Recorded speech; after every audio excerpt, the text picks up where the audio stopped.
everyone, here's Sound and Fury this morning. Legs are absolutely A1. Just a little nick on the inside of his near hind, which you can't see, there's a bit of silver spray, but nothing to worry about, he'll be fine.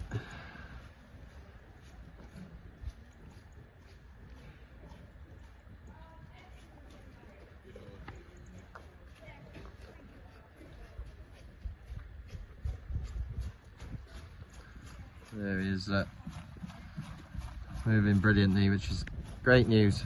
And we'll speak soon. Cheers guys, bye bye.